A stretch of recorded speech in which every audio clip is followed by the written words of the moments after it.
Welcome back, family. Welcome back to another episode of LANCESCURV. It's always good to be here. I have to say I had a really good slumber last night, good rest. And even though I could have slept for another 20 minutes, my enthusiasm hit the override button. So here I am. And I've been up so late these last few nights to daybreak. And when you're in nature, it's hard to do that. When you're in the artificial atmosphere of the concrete jungle, where you have the artificial lights, you have the stimulation, you hear the ambulances, the police officers, 24 hours, people are going to work and they're coming back from work. And if you live near a place where there's a lot of commuting going on 24/7, the supermarkets, the gunshots, it's not that I live in a bad neighborhood, but you live in a big city, trust me, you will hear those things. And you're on the defensive. You have a different state of mind. And so when you move out somewhere like this, way up in the mountains somewhere, it's like, whoa, the silence is scary because you're so used to things happening and you're like, okay, where is it? Where's the sound? But then when you learn to embrace that and you look forward to it and you wind down and the mountain air is hitting you and you just relax and you hear the animals out there. And I hear some animals. I don't know what kind of animals they are. Never heard them before. To certain sounds, it's like, okay, you're out there, animals. You have a right to be out there, but I don't know what you are, who you are. So I'm not going to go out there at nighttime and try to pet something with teeth that's looking to see me as a meal, right? But it's a certain centeredness and a certain balance when you wake up and you feel completely rested because you just totally let go. And it's helped my creativity a whole lot. It's just that these last couple of weeks I've been, working on other things, real life stuff, that take you away. But I'm zeroing in on a period now where it's total isolation. And this is what I wanted for a very, very long time. When I was working, sometimes I'm driving the bus and I'm at the intersection and I see maybe a family on vacation. They're totally immersed in their joy. And I'm like, wow, I got to sit here for the next, when you start your shift. I used to drive 11-hour shifts and it was like, man, I got to sit here for the next almost 11 hours. But it didn't bother me. My mind thought about other realities. And this is very important to visualize that no matter where you are, you can think of the different realities that do exist, even though you happen to be in the present one. And it takes a certain kind of mind to do that because it's so easy for the atmosphere around you to kind of close in on you. But you always have to know that wherever you are, if you don't like it, if it's not favorable, if it's not comfortable, it doesn't have to last forever. If you start to take charge of your thoughts, even if you don't have the money right now, even if you don't have the time or you seem overwhelmed, just understand that everything out here in the world is a product of a thought. And it took a little while to get there. When you look out and you see the telephone pole and the wires, somebody thought about that, right? When you see a vehicle drive by, of course, somebody thought about that. 4 wheels, a wheel that you can turn and sit down and move around. Somebody thought about that. We take these things for granted. Even a spoon where you can dip a little of your spoon into the soup or into some ice cream and eat. Somebody said, if I turn this and angle it, I could pick up something that won't fall off the edge. What if the spoon was flat? Like those little spoons, not spoons, little wooden things you get with the ices back in the day, from the ice cream truck. They're flat, it's not going to take much to get it to your mouth. But your reality can change and it will change. Even if you don't make any effort, one will be given to you. It's like when you're arrested or if you don't have a lawyer, one will be assigned to you. You may not want that reality that's assigned to you because you didn't put your footprint in it. You didn't put your thumbprint in it. You didn't put your thoughts in it. No matter how far away it is, I used to sit there at the intersection and say, man, I want to be, and you order it. You put it out to the universe and you order it. You say to yourself, listen, this is what I want. This is the way I want to live. I want to live this way, right? And it will come. Sometimes most of the time it doesn't come as fast. Most of the time you don't even know how you're going to get there, but say you're going to get there. I want to be in a place where I'm totally private. I want to be in a place where I'm around nature. I want to get away from this toxic electricity around me. Maybe there are other people in your midst who don't have their act together. Doesn't mean you're better than them, but you know when you walk into the restaurant of life what you want off the menu. You don't have to wait for somebody who has not decided on what they want to know in order what you want. You know, I speak this. What is he talking about restaurants for? Y'all know how I talk. Anybody here who's new, I'm a little zany that way with the analogies. They just pop out of nowhere. But you order it. You can order life. Now, sometimes there are things that you have to go through that may be required for you to go through. That's uncomfortable. And then you say, I want this, but this has been happening to me. Okay, so you got to get through that because you got to taste what's sour to get to what's sweet.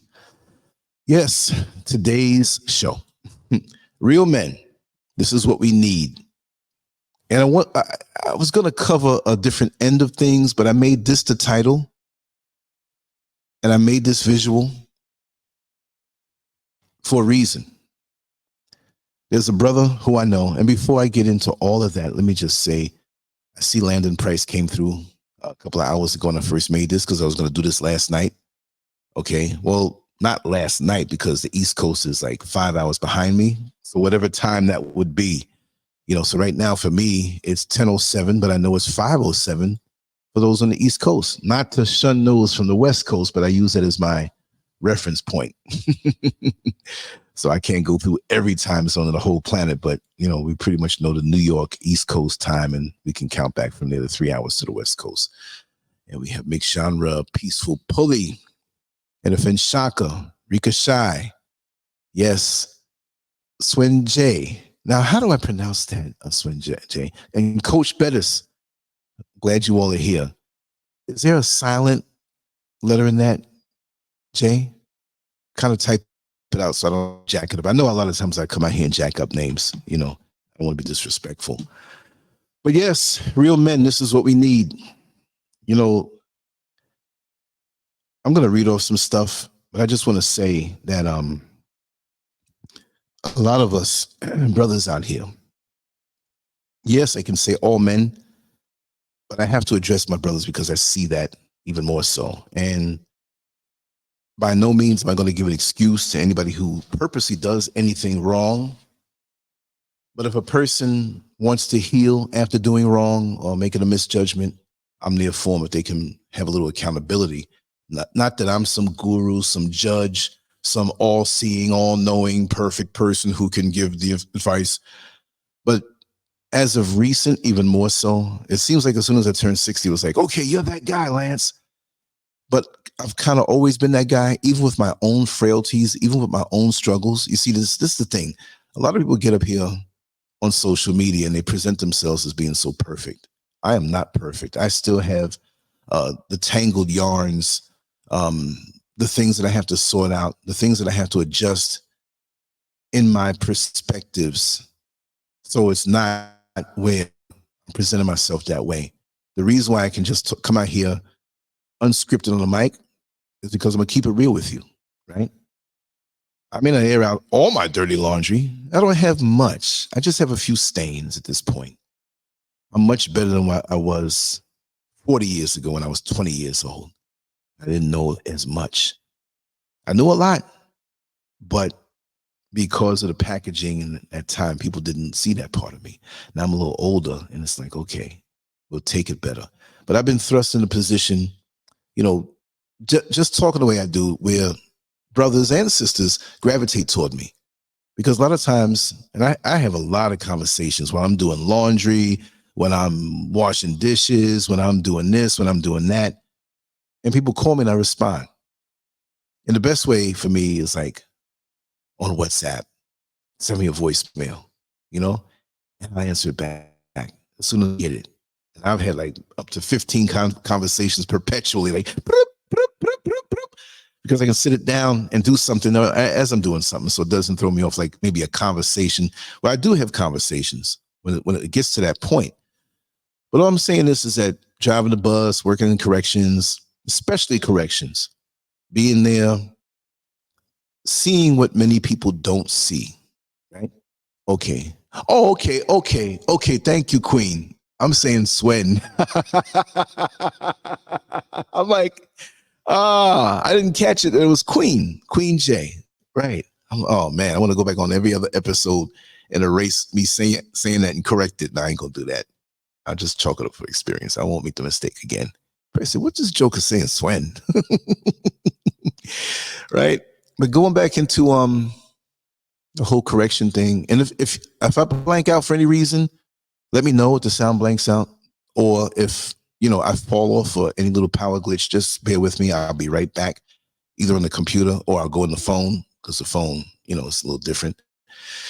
But when you work that job, one of the things that, unless you've been in there or worked in that capacity, doesn't mean you're a dummy if you didn't. You just may not have had that experience, is that we see a lot of the guys who have done things and have done maybe some gruesome things, but they're not walking around in that mode all the time.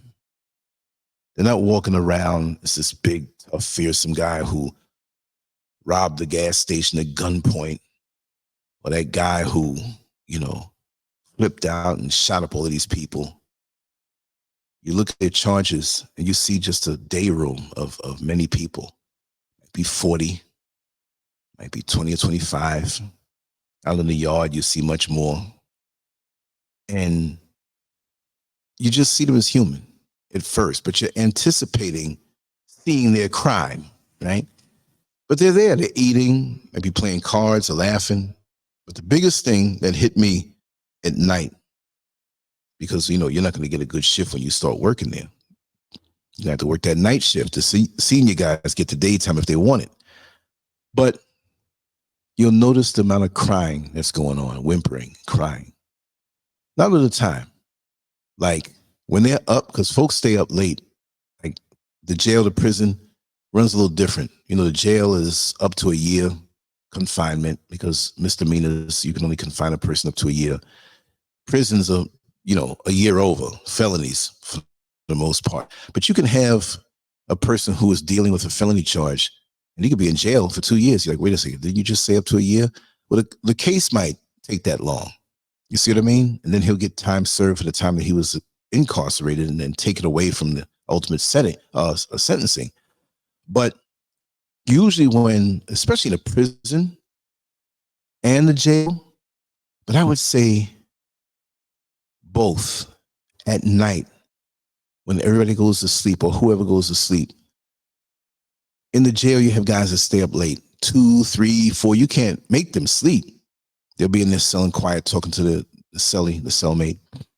In the prison, you can still stay up, read quietly, do whatever. But a lot of the guys are going to fall asleep because that's where they live now. They're sentenced for so many years. So that's their home. That's their house. In the jail, it's temporary, even though it could be up to a year. Like, you just got in there. So the shock of being incarcerated, unless you know the process, is still on you, and your emotional reactions. But from what I've learned in a prison, and that's your home for the next 25 plus years, or 10 years, 15, 3, whatever it may be, when they go to sleep, you hear a lot of whimpering and crying. Not outright, because they're trying to hold it in, because they don't want to look weak. When it's quiet, you're walking up and down them tears, and you hear them. I'm not making fun. I'm just saying what I'm hearing. And your steps get closer to their cell, and they hold it, because they don't want you to hear them that way. They may want to appear tough to you, but they hold it. As soon as you get a little distance away, it happens again. I'm not saying everybody in every cell, but sometimes you'll hear, if there's maybe 20 cells in that wing, whatever way, it's maybe 5 or 6 of the guys, they're feeling it, especially around the holiday, especially around Christmas, which you know what the deal with Christmas is. We know that's a commercial holiday. It's nothing to do with anything else. The turnover of the new year. You see, you who are walking around free to a point, I say to a point because we're all still in the system and caught up. We still feel, okay, if I want to go over there, I can go over there. If I want to go inside, you have that freedom. But we know in the system, we're all kind of trapped. And we wake up we wake up and become a little more aware. We try to find ourselves out of it while we have to work along with it. I'm still in the system. I'm way out here in West Africa, still in the system. I got to pay taxes. You know, I'm going to get Social Security one day. I'm in the system. What am I going to do? Say no? I don't like America's system. No, I don't want it. No, I'll work for that. Give me. I'll say that, pretty much it looks bleak in my lifetime before we get reparations. And if we do, they're going to crash the dollar the next day or let everybody else benefit from it for a week or two who don't look like dealerships and the hair salons and the things we run to, the malls. Oh man, we got this money. Let's go and splurge. Then they'll crash it, right? But if they offered it, hey, that's my bloodline. Give it to me. I know what to do with it. Trust me. But we're all in the system. We're all kind of trapped. But in that situation, you're really on that slave ship on land called prison or jail. And this is where a lot of things come to the surface. Whether it's your child's birthday and you're locked away, whether you have a faithful girlfriend that's riding for you and keeping your books full, the commissary accounts where you can buy things in there.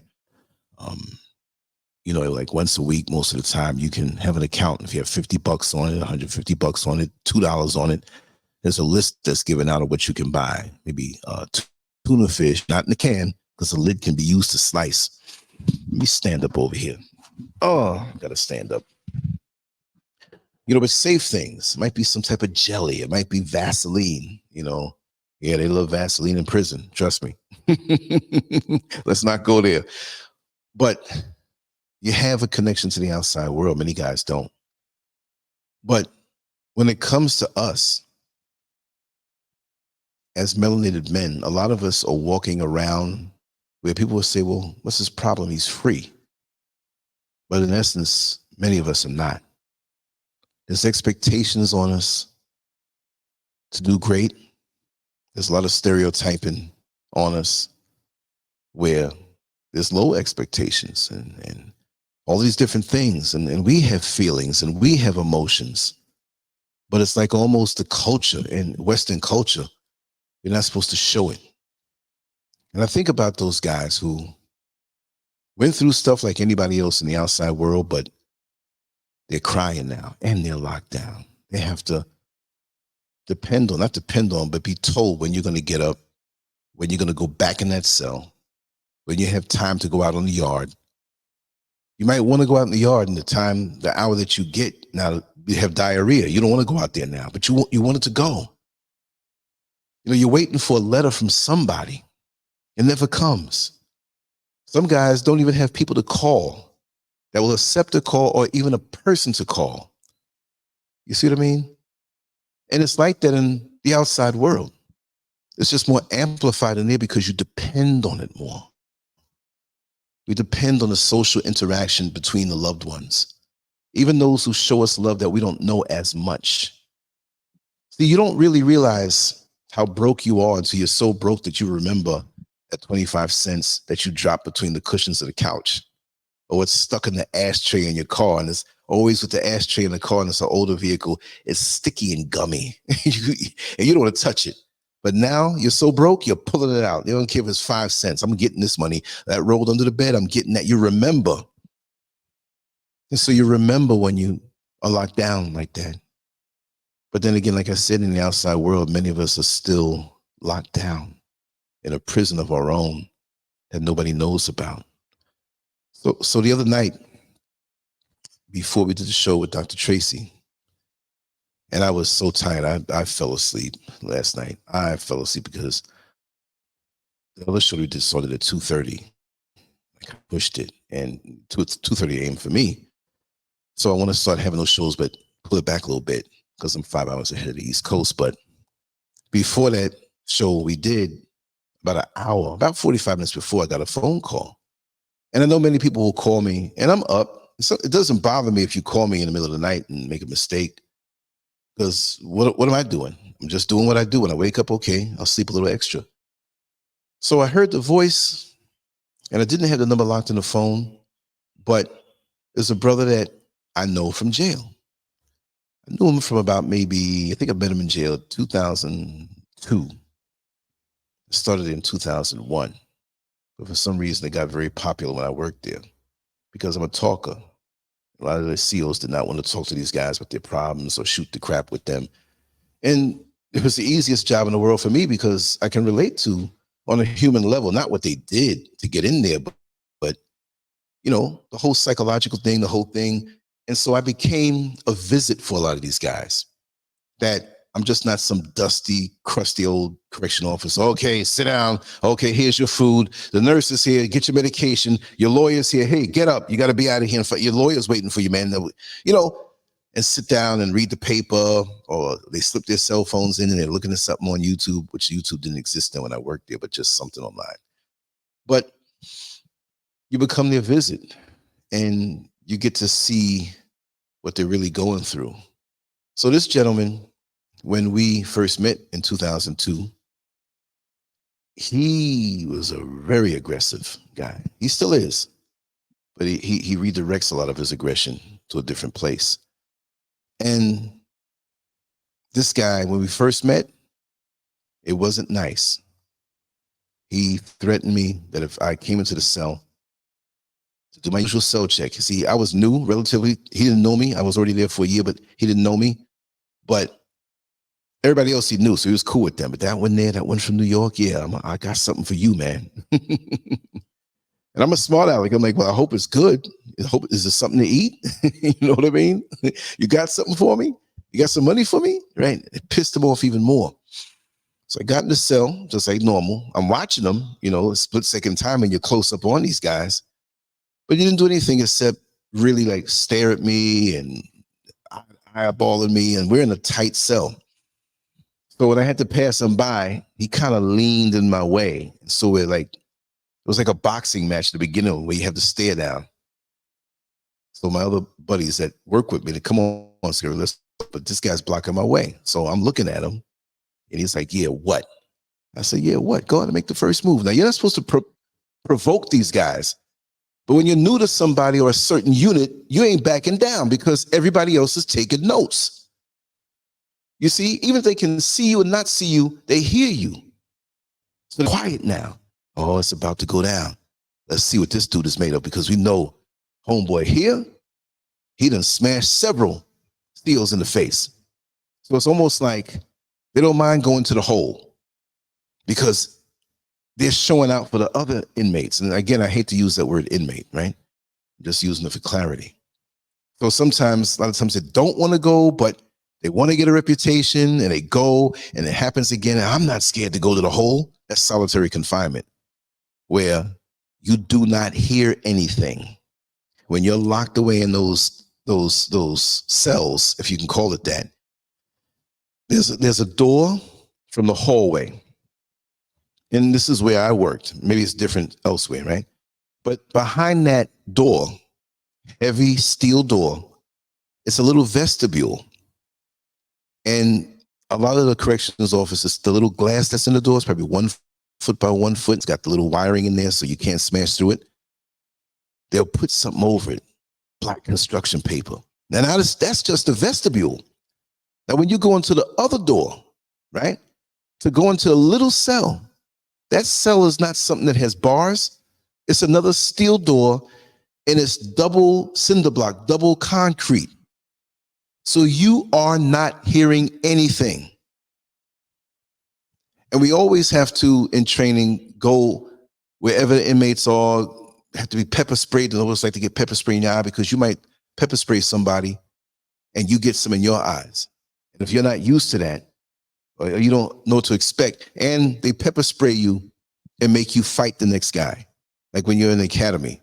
So they spray you, you have to take it, like not spray you like you're running away from it. Okay, spray you in your face, spray you in your face. Okay, you'll fight, not punching, but wrestling to get you down to the ground. To know what it's like to have this burning in your eyes while you're scuffling with somebody who is strong too, trying to take you down. So this guy was not afraid to go into that, because when you go in one of those cells, trust me, people can kind of lose it, but you find out what you're made of when you're in that place. because they will put lights on for a time. They're not going to do that. But when it's lights out, it's lights out. And you're not hearing anything. I don't know how many people here have done a hearing test where you sit down in this little box, not a tiny thing, but you sit down and it is soundproof, and they test your hearing, and they have tones. You put on these headphones and you have these tones that they give. Like, they'll let you hear it. Boop. And if it's in the right ear, you raise your right hand. Then all of a sudden, you might hear it again in the right ear. Boop. Then maybe boop, boop, real low in your left ear. So you put up 2 fingers and you put up your left hand. I remember when I took that at first, they made the tone so low. Far away it sounded, and I got them all. Now, the next year I took it, I didn't do as good. I did very good, above average, but I should have used them Q-tips a little more. But that solitary confinement place there, man, you do not want to go in there. And in training, you have to go in. I think they left us in there for 10 minutes. But you really get a chance. You actually, I'm not going to say you hear your thoughts, but you feel so much coming off of you because of the lack of stimuli, external stimuli, where you hear a sound, see somebody walking. We kind of tense up. Not that you're going to fight. I'm just saying in normal life, like all this noise, all of these people, all this eye contact, when you remove all of that, it's like, oh man. And many people are not used to that amount of lack of sound, lack of anything. And then this nighttime and it's dark, dudes will be in there singing that can't sing. Dudes that don't write, they have a piece of paper and a pen, but lots of times they won't even give you that in there. So it would drive me nuts. I'd have to write something, draw something, get my mind right. But you learn to escape into yourself, and it makes you stronger. I know I took a long detour. I'm coming back to the topic. But when you're like that and you're quiet and it's solitude, you can do some house cleaning mentally if you want, because you'll start to spot the things that are not favorable. If it does you right, you learn to be accountable. Like, I don't need to do this. I need to do this. This is what I'm going to do. You reorganize yourself and you come out stronger, or you can come out busted up. And for those who are solitary, that was a jail, so they have to give you a shower and all that stuff every so often. But when it's the real prison solitary, you coming out there funky, itching, with a beard, and you don't want that. Let me sit back down.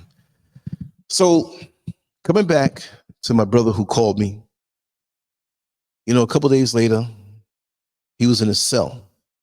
I got past him. Come in, I'm pushing past you. You want to stand there and you want to do something? Fine, let's get down. He didn't do nothing, because a lot of times it's bluff. He was just trying to see where I was at.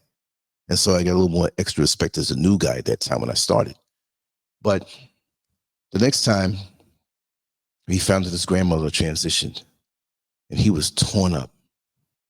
He was in his cell. He didn't want people to see him crying, but I could tell, I did my little checks and he was out of it. So when I didn't have to do a check, I had one of the other officers come with me because we couldn't go in by ourselves. Didn't matter to me, but so my other buddy stood by the door and I had him roll the doors. I called his name. He said, "What, man? What?" I said, "Come here, man. I want to talk to you. I just want to let you know that I see something in you. I see something very special. I don't have to come here, especially after you talk to me the way you did. And I know somehow, some way, deep down inside, there's a good guy in there. Nobody else is hearing what I'm saying. I'm talking low. But I just want to say how sorry I am for the loss of your grandmother. And if you ever wanted to talk, we can talk. I want to rap with you, man, because I know you need it. I sense a lot of things about you." See, that's the real work. A lot of guys just want to go there, get a job, get paid good, just feed them, slop, here's the food, time to get up. No, I'm going to be there. I have to vibe on a human level. So he turned around, he was on his bunk. His eyes were bloodshot and his tears were rolling. And he told me, he says, "SCURV," because of course that's what they called me back then. It didn't start there, but they caught on with that. I didn't tell him to say that either. But he says, man, you're the only person who came to me, not because the grandmother passed away, because that just happened, but in his life, like, you didn't have to do this type thing. So he stood up and I hugged him. And I patted him on the back and I said, it's going to be all right. I said, don't worry about what happened between us, man. That's the past. He sat down in his bunk and I sat down next to him and I talked to him for the next 2 hours. And it was almost like he was soaking in a good meal. Like he felt, not that he felt dirty, but a dirty person, you know, when you're dirty, like, I can't wait to get a shower and the stuff is coming off of you and you felt so dirty before that. Now you're clean, but you keep scrubbing. You know, I'm going to make sure because I felt so dirty. It's a psychological thing at that point. And we vibed and it was like a plant that was watered, that was dry, and now you see that life is coming back into it. It was good. And this is what we need. Real men. And I'm not saying I'm a real man, not on a macho level, but you move on all gears. We know how to look tough. We know how to flex up our physique. I'll say physique because not all of us have muscles that are visible, but we're men. We have man strength. But what about the man strength on an emotional level? What about the wisdom? What about the insight to know how to handle a situation that can get out of control because you want to inject it with a little bit of your testosterone and be a bull? And about being sensitive. Sensitive does not mean being weak. How about showing love in a no homo way? I have to say that to another man. What happened with complimenting the brother? What happened with encouraging? Now this goes for our sisters too, but I wanted to address our men. You know, I always address our sisters. A lot of us are walking around out here hurt so bad, and we have to keep this facade. We don't have to. It's a heavy weight to carry the pain that we have in our hearts. And it's even more so now we have to keep this thing, this front, this facade going that everything is all right, I'm under control, even when you're scared and you don't know if you really have control or not. I don't mean control like a controlling person, but to commandeer your life in a way where you know where you're going. Now, of course, there's always going to be unexpected things that happen that we have to adjust to. So this brother, he eventually got out. And by that time, I was away from corrections and driving the bus. So I'm seeing a lot of the guys that were incarcerated in the county jail in the street. And all I got was hugs and pounds and daps. And because the way I'm talking to you is the way I would go in there and talk with these guys. Maybe it's 10 of them, 20 of them. I'm used to talking to crowds, you know?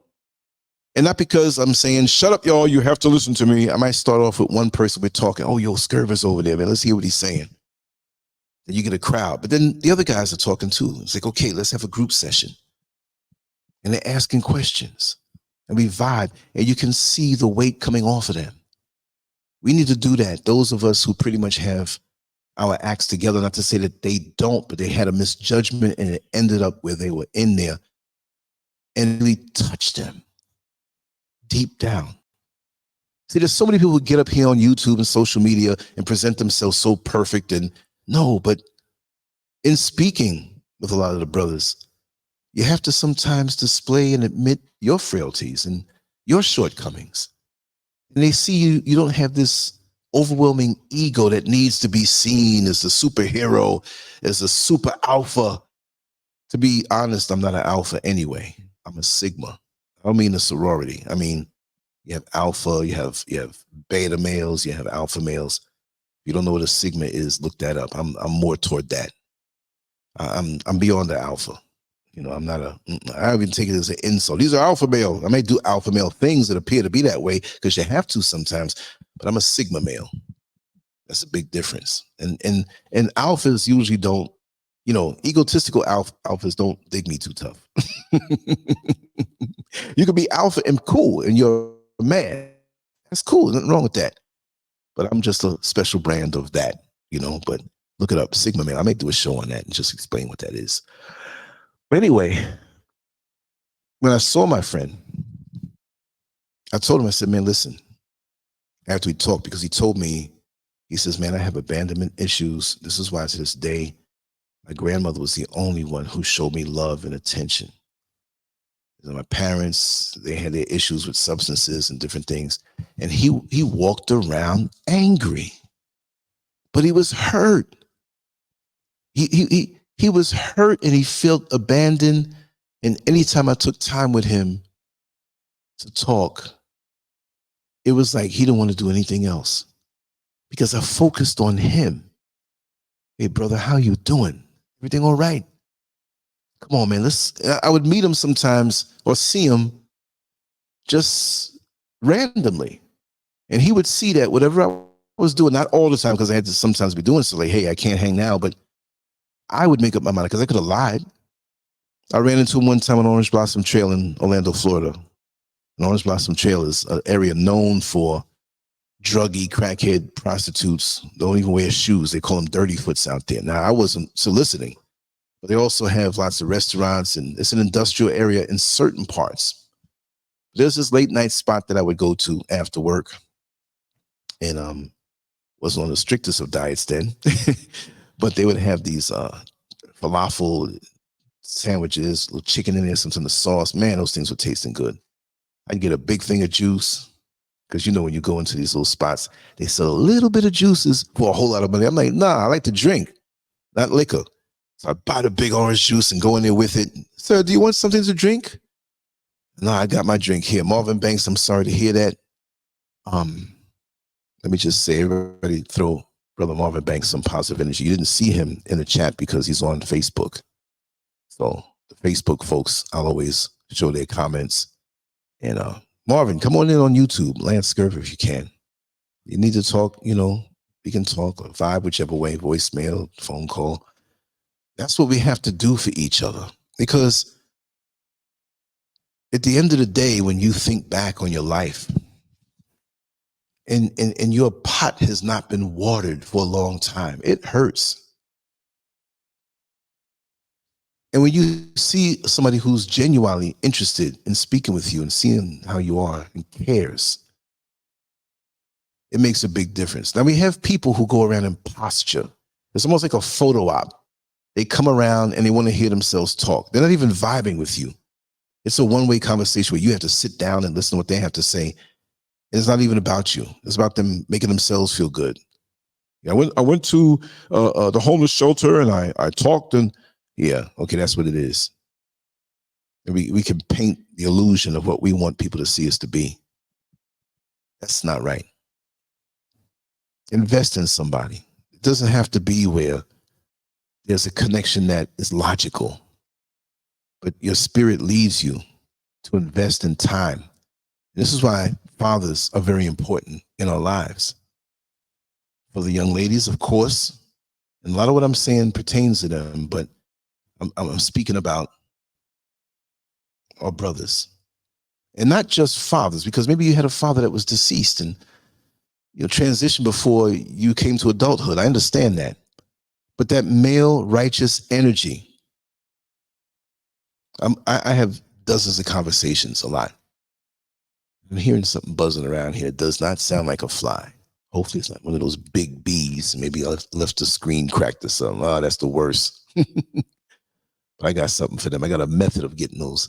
But anyway, I'll keep my eye open. If I throw this microphone down and there's some 3-inch African bee that you'll never see in America, I'm out of here. But anyway, you know, it's the conversation I had with this young lady was another conversation I had was yesterday. And I'm not going to say who it is because she listens and I don't put a business out there. But it's something that many young ladies go through, right? And I'm just saying this to illustrate a point on what I'm talking about. She was talking to someone who was advanced in the field that she was in, the area of expertise. And it was a long conversation. And she really felt like, wow, this guy is really, really high up in this field and he's taking the time to vibe with me. Come to find out at the end of the conversation, he's like, listen, I need you to come to my hotel room tonight.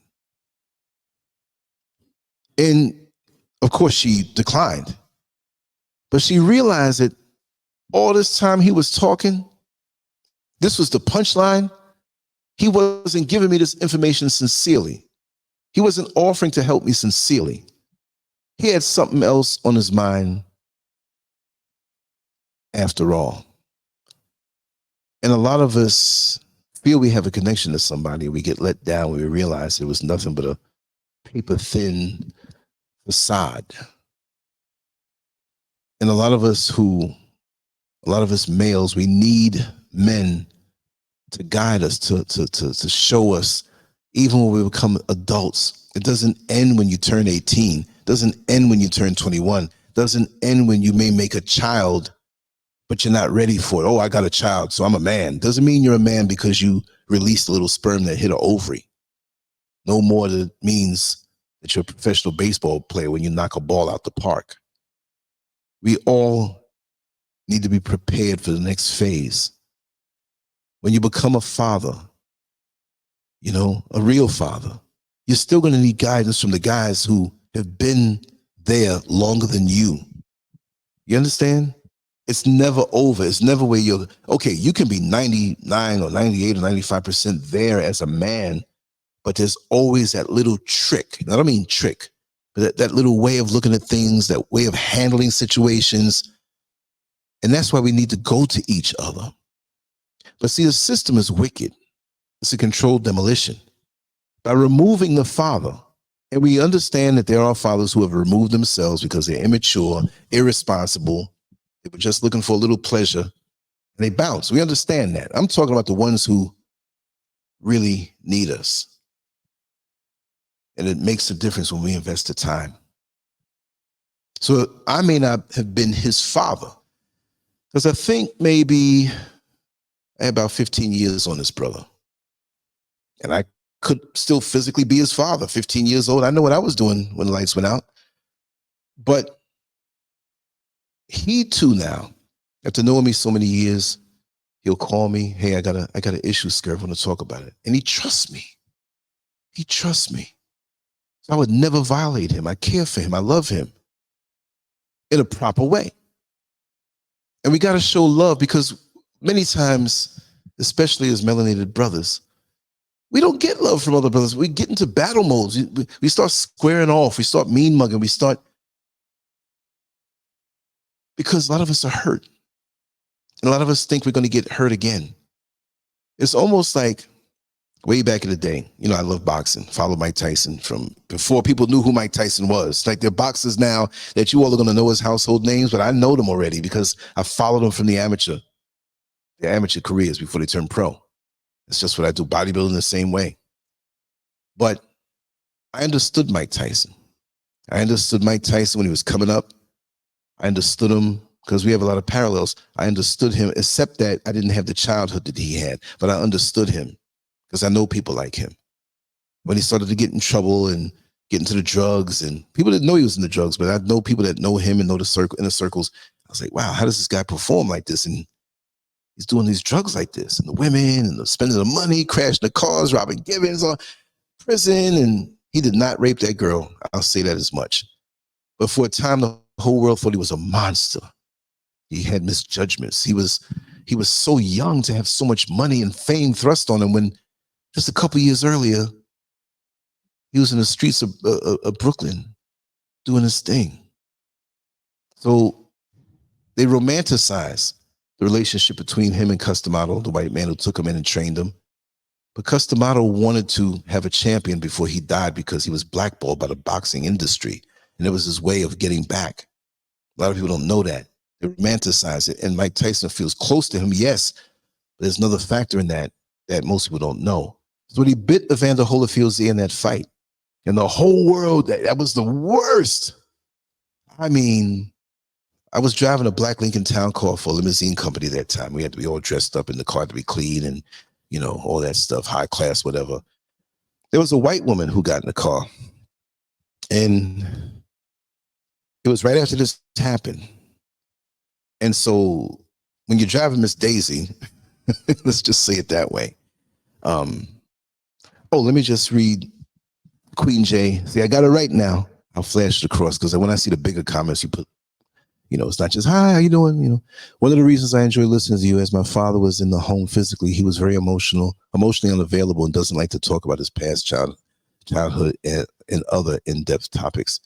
Well, I appreciate you being here. And, I'm a little wacky sometimes, depending on the mood, but when we get down here, Queen. I'm always going to be that way. I don't care if I don't get a million hits. I'm not trying to impress anybody. You can feel the vibration, from me that just woke up a little while ago, and I said, let me get right on it. I scheduled a show for 12 for me, right? 12 for me. I'm 5 hours ahead of the East Coast. And the way I do it that way so I can get my sleep, and I say, okay, when I wake up, I'm going to pull back the time, and we're going to do it. I pulled it back to 10 o'clock my time, 5 o'clock East Coast time. But I have a general idea what I'm going to talk about, but I'm going to speak from the heart. That's what makes this so effortless for me. I don't have to sit up here in a retentive, well, today we're going to talk about point number 1. I'm going to read some stuff now, some points that I jotted down, but it comes from the heart. Look at that. I've been on here for 46 minutes, and I haven't even read what I want to read or even talked all the way. That's how it happens, the vibration. So if I can give that to you, Queen, and to whoever else wants to listen, not that it has to be a one-way thing, because you might come on one day and have something to tell me, and I'll sit down and listen and absorb it like, wow, I wasn't aware of this perspective, because we teach each other.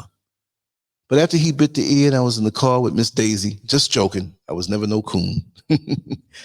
She asked me, now you're not supposed to just talk to the people who you ride when you drive for a limousine. It wasn't limousine, they had a wing of it where it was just Black Lincoln Town Cars, corporate accounts. There was no exchange of money. So she said, excuse me, sir. She just made a general conversation, but she wanted to come around to Mike Tyson. I guess she saw I had a big head like him too, right? So she was like, Evander Holyfield had his ear bitten the other day. How do you feel about that? So I don't know this lady. I don't know if she was trying to set me up to bring me into a conversation that she can go back and say, oh, he insulted me or that. So I'm very much aware of my surroundings. So I said, that was quite a violation as far as, being in a boxing match. That wasn't good enough for her. Well, how do you feel about Mike Tyson? He's not a good person. He's a monster. He's an animal. He needs to be locked up. He's the scum of the earth. She probably already felt like that about all people who look like me, So that didn't take much. That was an excuse for her to come out and say that. And I told her, I said, so she asked me, how do you feel? How do you really feel about it? I said, he's a man who was brought up fast. I said, many people, if you take a pastor who has 300 members when once he had 15, he might push his chest out as a grown man who is supposed to be in a position, supposedly on a spiritual level. We know it's just religious. He can't handle it.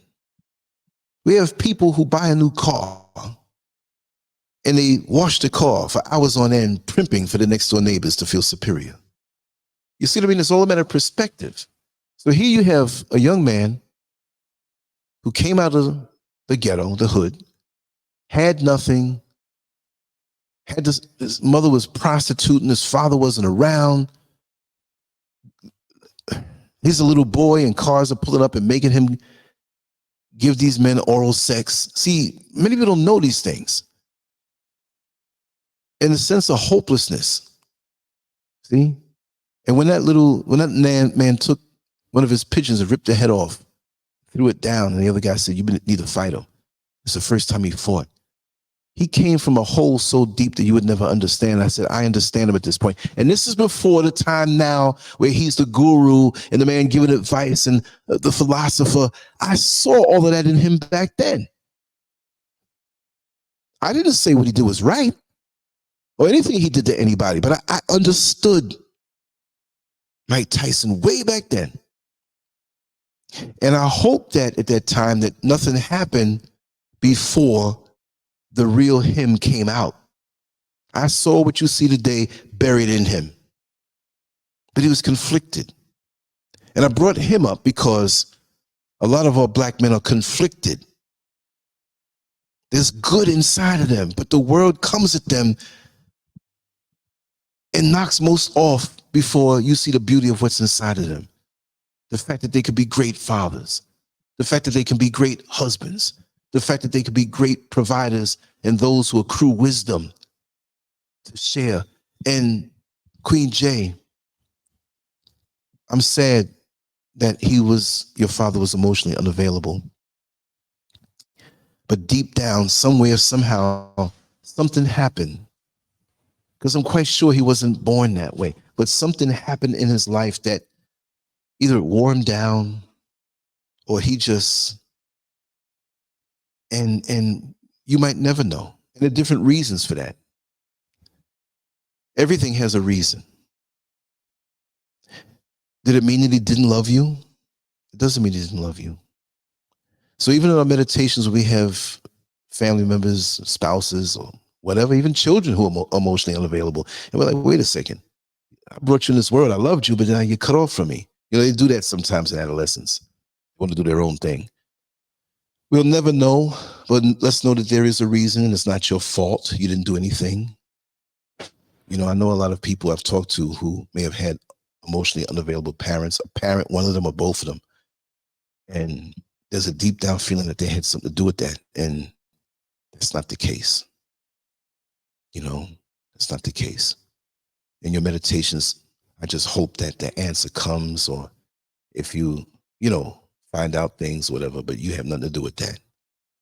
So this is why we have to fill in the gaps as an extended family, to talk, to go deep. You know, there's so much I want to talk about on other topics. So much. If I talk about this topic as I'm speaking, 10 other ones pop up. Well, you got it. And I can't I'll be here all day. And I have no problem if I had to be here all day, because I'm coming back. I started early today, as you can see. There's some other things I want to do. And I'm going to have a ball today. But I understood him. And I'm glad that whatever circumstances brought him into the light, now the world loves him. I use it as an example because he's famous, yes, but it's something that we all can see, the transformation. So every time you see a man, a melanated brother in the street who may be acting a certain way or acting a little vibrational, it doesn't mean everyone is going to ascend. It doesn't mean that everyone is going to be mature enough to take the kind words that you have to help them bloom, you know? You know, so, yeah, Joey, yeah. I know.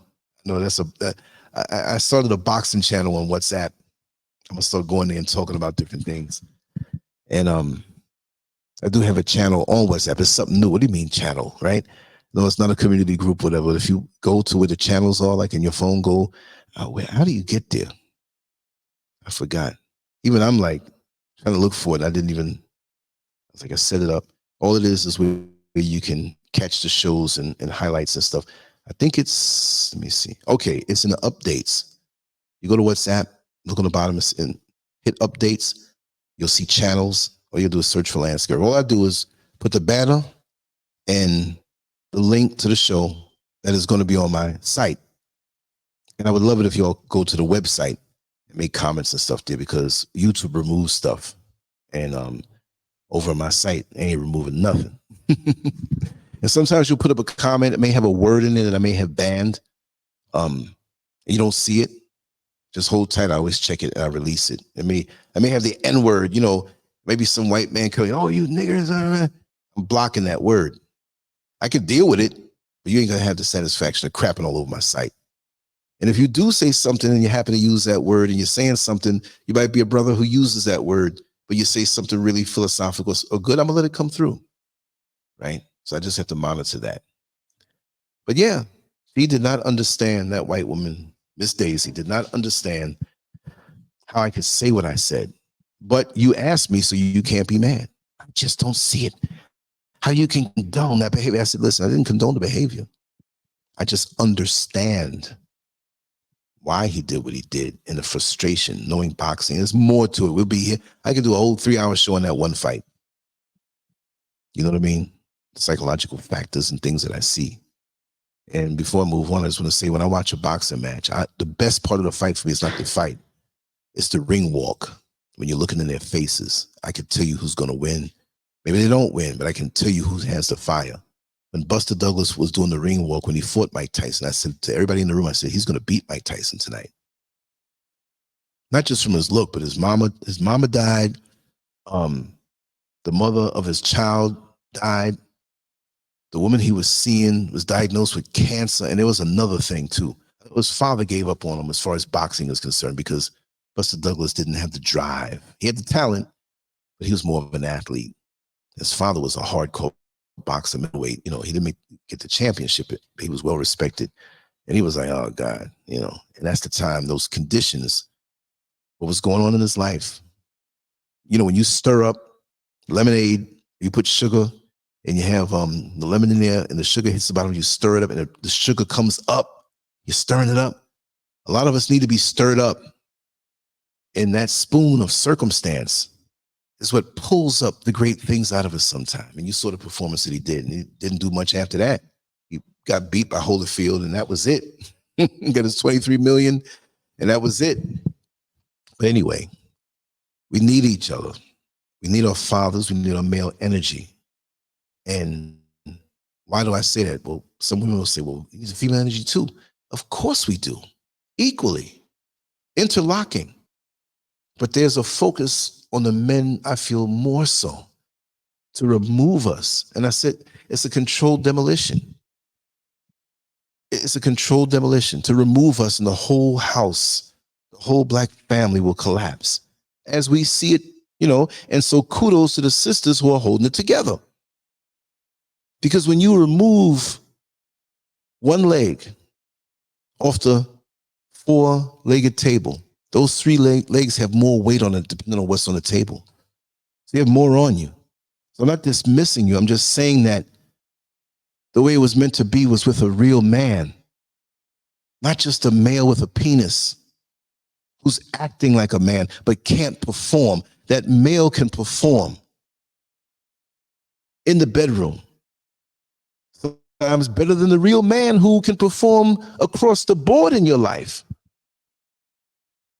And you think, oh man, but you realize, sisters, that this is not a man. He can only do one thing. But other than that, he's a little boy. And you have some real men who can perform too, understand. For the ladies, that's even better. He can make decisions. He has your best interests in mind. It's not an egotistical thing where everything I say has to go. No, he still works along with you.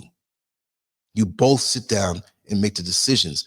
But when it's something cataclysmic, when it's something overwhelming, when it's something like, we got to make this decision now, what do you think? He evaluates it for a few moments to say, this is the way, and it works out. We're talking about a real man who's not just worried about, girl, I'm gonna knock your back out. And really and truly, what kind of talk is that anyway? It sounds so violent. I'm gonna rock your world, but dig your guts out. I'm gonna dig your back out. That's violent. Now, I know in those areas, sometimes young ladies who like the hair pulling and, you know, smacking on the backside. I understand that. There's a time and place for everything. But there are males out there that's all they specialize in. Don't get one of those. And just like I said, there was a show that I did, and I said, what was the name of the title? There's a lot of good dick attached to little boys or males or something. One time, it was a catchy title. It can do one thing for you. It comes time to paying the bills, being responsible, sacrificing, budgeting, working hard, and the long term, the balance thing, being able to give you more than just licking and sticking. See what I mean? Not to get nasty. We have to talk. We have to talk. We're going to talk about these things that we avoid sometimes. But fathers, when I say fathers, it doesn't mean just the father and the son, the father and the daughter. Fathering. Fathers over the community. The elders that you go to. Elders don't always mean older. A lot of old fools out here, right?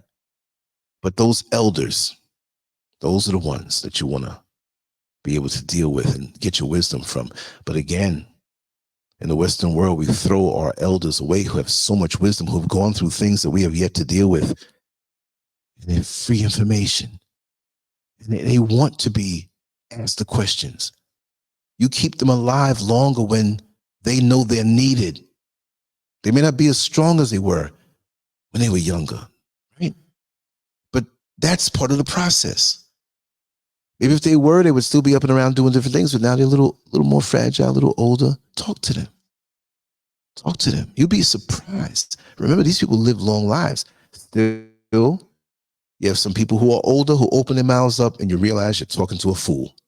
So don't let the gray hair fool you. Delve deep and you'll get answers that most people feel they have to go pay for. I have to go to a counselor. I have to go to No. In the African communities, and I'm not just going to elevate because you got a lot of foolishness going on in African communities in the modern day also. But traditionally, when it was about the Creator, about family and community, that's beautiful. The Creator, I'll say it like that. Family and community. You can't go wrong. You got the community undergirding the family and the family undergirding the community and the Creator guiding you. You can't go wrong with that trifecta if that's where your priorities are. You see? So when I speak about absentee father, it's mainly the absentee energy in our communities, the male energy that works so well with the female energy. That's divine. I don't care what they push in the schools. I don't care who they allow into the other person's bathroom. I don't care how they turn the laws around. We know what it is.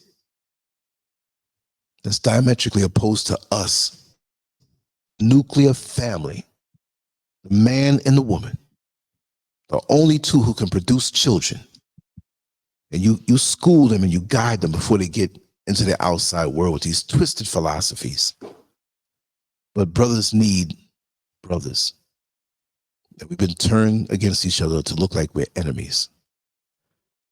I want to speak about those things for a few more minutes. I'm really getting hungry. I'm not going to rush it.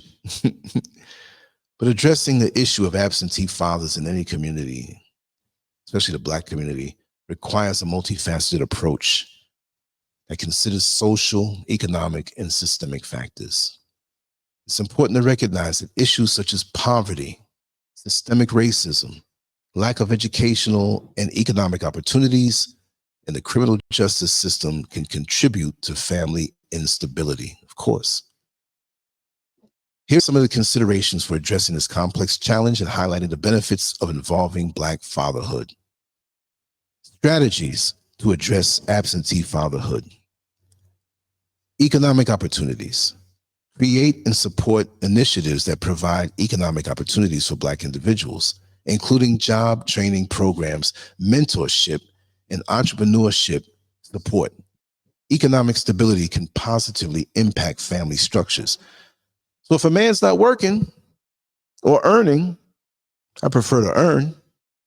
I like to even say the word work. It's too heavy, right? Then how are we going to be good for our families in this system as it is? And even if we didn't have to deal with the dollar or money per se or whatever, we'll barter. We have to grow the crops and do the basic things and fix the hole in the roof and whatever. The main goal really is to get away from this dollar that they control, this currency, this fiat that they control. It's hard. It's tough. I know. But that's not the answer. But we got to deal with it. We got to get it while we're in the system. Number 2, education and skills development. Invest in education and skills development programs that empower individuals to pursue meaningful careers. Education is a key factor in breaking the cycle of poverty and providing parents with the resources to support their families.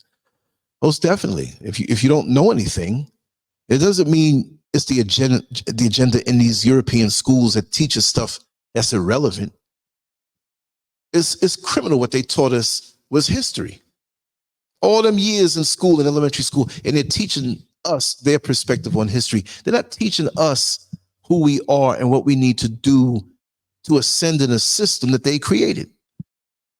So they handicap us. So in skills development, a lot of us go for the piece of paper, get a degree. I'm not against anybody who does, but oftentimes you're taught to work in the system that's oppressive to you. A lot of times you have the piece of paper, and you're working somewhere that's way below your education level. It's messed up. You get to that point and you see that there's no jobs. Number 3, criminal justice reform. Advocate for criminal justice reform to address systemic issues that disproportionately affect Black communities. Reforming policies related to incarceration and sentencing can help maintain family cohesion. That's the big split right there. Just like with those elderly who are in the nursing homes and the assisted living facilities, many times we have family that disowns us if we made a mistake. They might be a butt on the shoulders, nose up in the air, kind of bougie family. And because you're the black sheep of the family, now because you got locked up, you know, that thing could break us. You know, and it's not just cut and dried like that, but that's a whole other topic. Certain families throw away certain individuals in their family because they don't live up to, I'm not saying up, they are saying up. But a chain is as strong as its weakest link. Where they need you the most, those kind of families turn their back. Number 4, mental health support. Address mental health stigma and provide accessible mental health services. Many individuals face mental health challenges that may contribute to family instability. Supportive mental health services can strengthen family relationships. I don't know about y'all, but I've felt stressed to the point, and I don't want to say stressed. To me, that's like, I don't know, I got too much fight in me. Okay, so you try to come and oppress me or stress me. I'm not going to say I'm stressed. I'm like, you're trying to stress me. So we got to watch how we use the words. You say I'm stressed, that means to me, that means you accepted it. I'm stressed. No, this situation is trying to stress me, and you're going to find out what I have inside of me. Then you take back the power when you say it that way. You see what I mean? To me, that's just the way it is. But I've been to points where if I didn't have a proper upbringing and know how to look at certain situations a certain way, you wouldn't be talking to me. I'd be locked up for life. That's my honest to the creator truth. I'm not claiming that, right? But I made it through some situations that most people, my closest friends will know my whole story, because there's a lot that y'all don't know that I had to go through, and I will be revealing those things over time. Even after all these years being online from 2021, it's like a whole lot. I better start hurrying up. You know what I mean? I'm not saying I don't have much time, but there's so much more. And I better just open it up full throttle like a tsunami and let y'all know this is from experience. It's not, I've read books and stuff like that. I have sense and was taught well, but I'm hands-on. You ever see that guy who comes to do electrical work in your house, right? He's the electrician, but he has a helper, and the helper doesn't have the license, right? He might be a little illiterate, or maybe he just never had it, whatever, but he does just as excellent work as the licensed electrician. So the licensed electrician is slick. He may not pay him as much, but he knows this guy knows his stuff. So what does he do? He lets him do most of the work, but he looks at it to make sure it's okay and signs off on it. You see what I mean? So me, I may not have a degree, but in life, trust me, it's there. And I still have a lot to learn. I don't know everything. Number 5, community engagement. Foster community engagement and support networks. Building strong community ties can provide a sense of belonging and support for families, creating an environment where fathers are encouraged to be actively involved in their children's lives. That's where community comes in. We can celebrate our families in relation to other families, and not just a family thing, but a community thing. That undergirds families, and family undergirds community. But that's why the thread of the father and the mother, but we're talking about the father right now, the male energy, and fathering the male energy wherever it's needed. Because my friend who was in the jail, who calls me now for advice, he's a grown man. He's responsible, works and everything. But there's a fathering element to our relationship, right? And maybe one day will come where he has to kick back stuff that I kicked to him, or maybe he learns something and I might need him. Like, hey, bro, listen, I need your advice. It's always fluid. It's never really where it's set in stone, right? That mother who gives wisdom to the family, so much in a powerful way. It may be unfortunately where she may not be able to operate without a diaper. And she has all this wisdom, but now she's a child physically. You got to clean her. You see what I mean? So it's fluid. It's never one way. Right? Things can evolve. 6, fatherhood programs. Implement and support fatherhood programs that provide resources, guidance, and skills to fathers. These programs can address parenting challenges, relationship building, and personal development. How many of us who are fatherless or don't have the fathering energy know about these things? There are a lot of young men out here who become fathers and don't know, even through example, what to do. Even the squirrels out in the wild, which is not wild, it's more organized than the so-called man-made system. When they run around and play, there's a purpose for that. The older squirrel running around with the younger one, or 2 young squirrels playing, running up, whipping their tails, balancing their weight, jumping up on the tree, jumping down. They're really practicing for in that situation where their life is in danger. But because they're getting this training in a non-pressure way, what training do most of us have in the inner cities and beyond? And then we have emotional issues, then we have mental stress, then we have all these things. We got the racism on top of that. We already jacked up before we have to deal with the racism lots of times, which that other stuff that we lack may come from that. And we're looked at a certain way. I'm not trying to give an excuse for a victim mentality. No, I'm just saying what it is. So we have to have more consideration. And then you have to understand too, and this is me just freestyling, let me stand up here, that it may not be like they're boxes that they put people, oh, he has a mental health issue. What if it's something spiritual also in there? What if it's something emotional in there? There have been times that I went off of emotions. People ticked me off, triggered me off, and I looked like I had mental health issues. That's why when somebody trips me off and I get angry after trying to resolve something and you acting like you don't want to resolve it, and I'm like, listen, you want to hear some words now. Or you come at me in an ignorant way after I've been trying to sit down and resolve something. I don't purposely do that, but when I lose it, I'm not going to jump on nobody unless you jump on me, but I'm going to let you have it. And y'all know, I'm not saying I'll cuss anybody out, but I've been in situations where 4, 5, 6 hours, they done got tired, I'm still going. Because I'm not going to die of emotional constipation, and neither should you. You should always be able to express your feelings and have people who listen to you, right? Benefits of Black fatherhood: positive role modeling. Black fathers serve as positive role models for their children, particularly their sons. A present and engaged father can instill values, discipline, and a sense of responsibility. These are things we all know. I'm preaching to the choir here for those who are in the chat and those who are listening quietly. These are things we know, but these are things that we need to repeat and undergird and strengthen in other people. Because a lot of times it's just a kind word of support. That maybe somebody says, oh yeah, right, that's what it is. They may not have had anybody to sit down and talk with them. They may have been into the whole survival mode, getting their money just to have a roof over their head, to get food. They didn't have time. Sometimes parents don't have the time. They want the time, but they're working 2 jobs. They got latchkey kids. We don't know why in every situation. It's not a cookie cutter thing.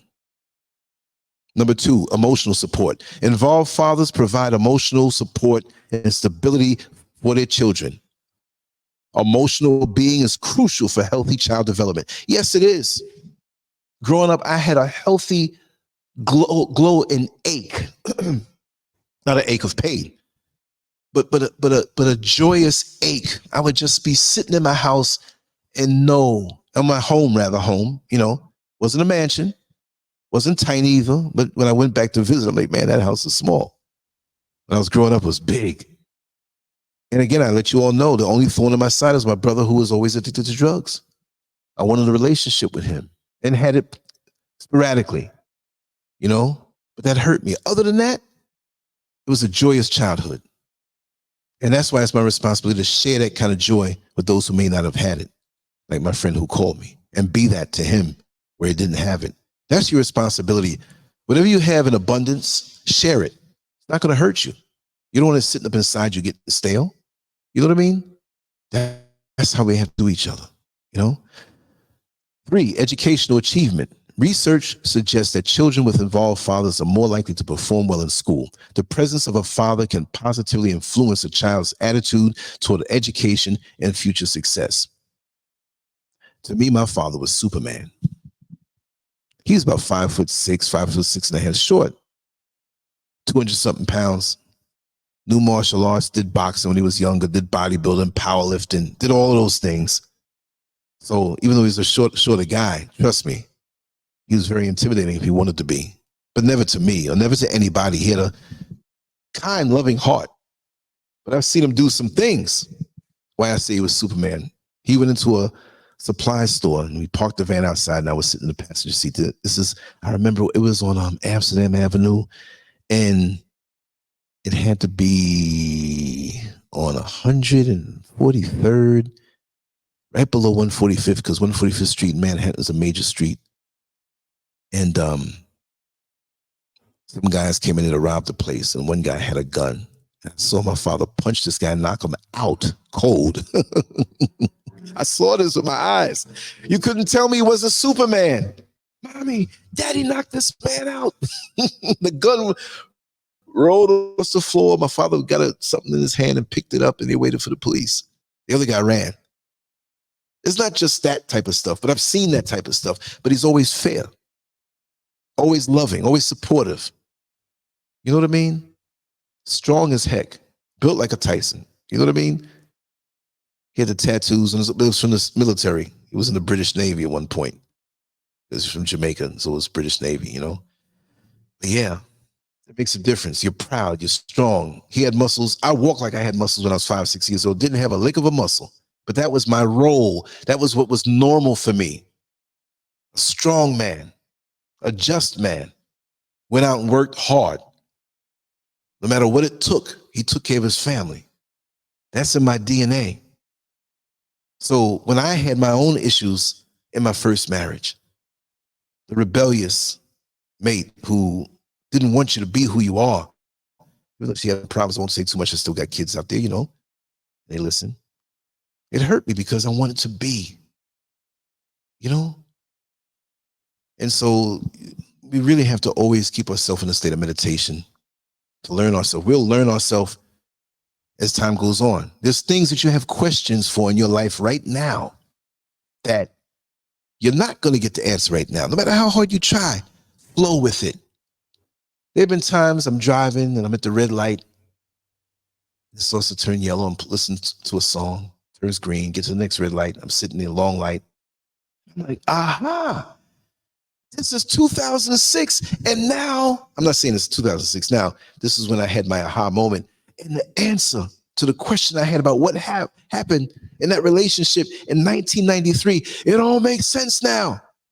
But it came to me. Not to make a lewd analogy, but you're constipated. You don't go there and say, you're going to hurt yourself. Grab a newspaper. Sit there for a while. It will come. If you had that feeling, it will come. Some things you can't rush. Some things take time. Don't let it stress you. You will get answers. Trust me. Trust and believe. Number 4, reduced risky behaviors. Adolescents with involved fathers are less likely to engage in risky behaviors such as drug abuse and delinquency. A positive paternal influence can guide children toward making responsible choices. Now, I have to clean something up here so you don't get the wrong perception. My father was not the father of my brother. My mother had a prior marriage. And that's why my brother rejected my father. Because I guess my father was too corny. Hard work, dedication, sacrifice. You're not my father. You're not my father. He was hurt. My brother was hurt, you know, because his father, he knew his father, but he wasn't really in his life. Father was a detective and made sure that, you know, he had money and everything. There was no child support like that then, but, you know, he did the right thing that way, but he wasn't in his life. And there's a lot of things I don't know. A lot of things I do know, but my father extended himself to my brother for a long time, even after taking rejection.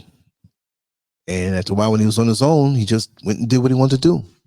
So it wasn't a failure on my part of my fault. Well, he has a brother. If he had such a nice childhood, how come his brother ended up there in the streets and on drugs? He's still out there. What, about 60 now? So he's what, 71? I get reports.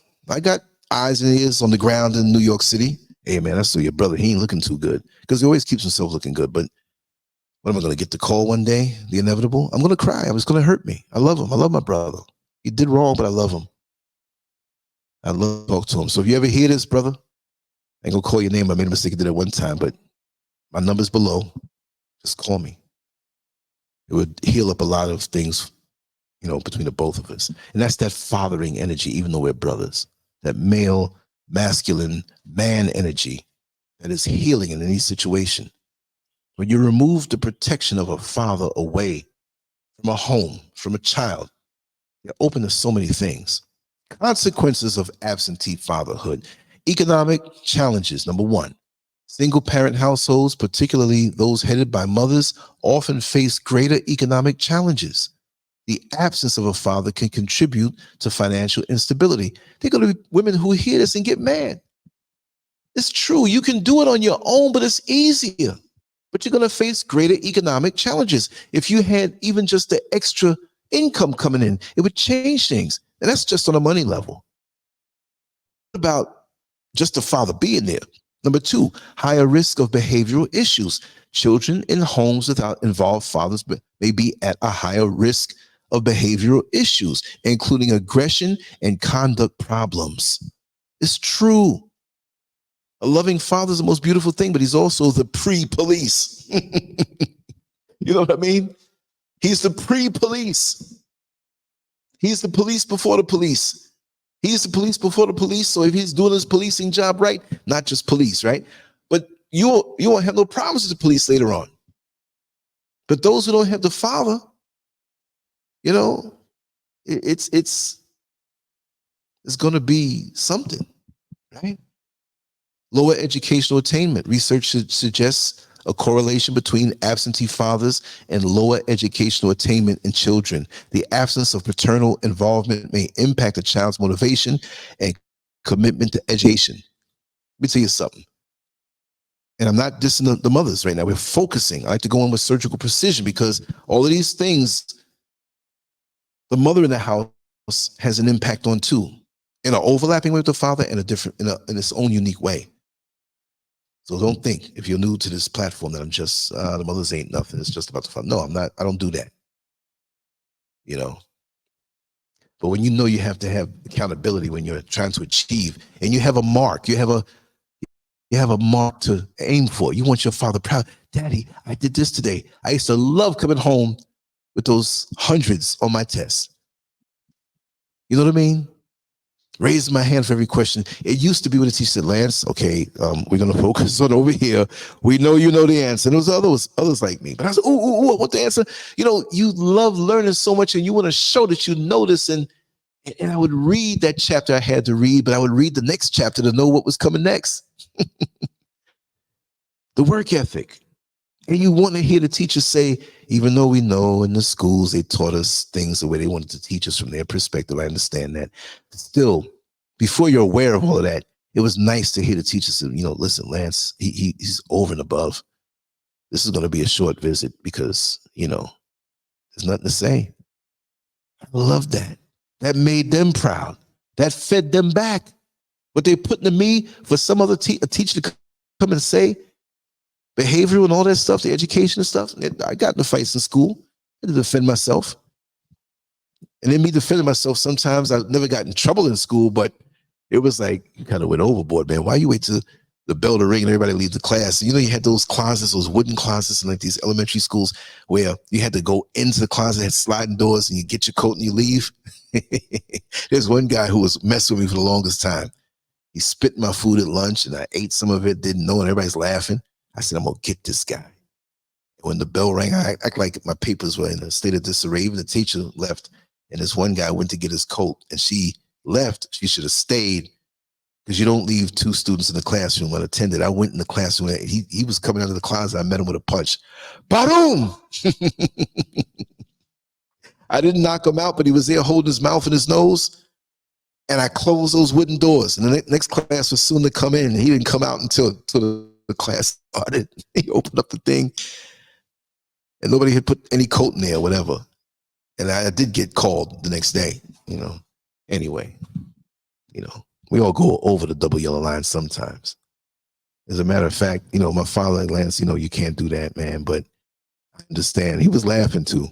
You know, he understood. They're gonna side with you sometime, you know, even when you do something that's not dangerous or deadly, you know. But that's what it is. Number 4, increased risk of juvenile delinquency. Children without a positive father figure may face an increased risk of involvement in juvenile delinquency and criminal activities. I don't even have to explain that. That's a no-brainer. Sure. It's a no-brainer. But those are points that most of us know. But sometimes we need to hear it to remind us, you know, sometime. Or maybe we want to kick it back to somebody. I dropped a link of that particular dialogue right here. It's always on the site. And when I say the particular link to my site, so comment on YouTube, it may remove it. Go to LANCESCURV.com and tool around, look at some of the old posts, and way to the bottom, you can make a comment. Comments are like gold to me because it inspires. Oh, you went to the site? Really? You made a comment? Let me read this. It may not come through because a lot of times I have to approve my comments, because you have these crazy guys get in there and leave like 50 comments cursing you out. So I don't let it always get approved and go through. And it may not be where you said anything bad, but if something triggers off in the system, I always check my stuff every few hours. So your comment will be up there. You know what I mean? And oh, thank you, the fixer. Thank you. This is what he said for those who are not in the chat. Just got done listening to the one about schizophrenia and spirituality. Great show, very deep. Yes. Tracy Bond is awesome. And I fell asleep last night. She wanted to do a show last night, but I was out. Because the night before killed me. You know what I mean? I was still human, but I always give my all and put my energy and put the work in the body of work. We've been doing stuff on various degrees since 2001, for the most part, every day. It's not artwork or writing or shows, which YouTube was out from 2005. I didn't make the page until 2010 and really start getting down into like 2012. We evolved. So you go look at the older stuff, you'll see how we came a long way. So this is my style now, and there will be other platforms that I create very soon. We'll surprise y'all. And we're just going to keep doing what we have to do. It's very important that we do that. But anyway, I'm not going to talk your ears off. I'll say right now, okay, we'll do it this way. Even though it's early, there's anybody that wants to come in and say anything, you can feel free to do so. I'm going to drop the link right here. Pretty much, you're probably at work or going to work or busy. I understand it's still during the week, but if you want to come on in and say something, you know, pertaining to the topic, you know, fine. You know, don't come in and say, hey, what do you think about global warming? You know, that's a whole other show. You got people like that. You know, you talk about one thing and they're like, hey, what do you think about the Las Vegas casinos? What's going on there? I'm like, I don't know what's going on over there at the Las Vegas casinos. You tell me, but not now, you know. So we try to make it where there's a lot of participation and everything. I want to make a point of answering back more comments and stuff.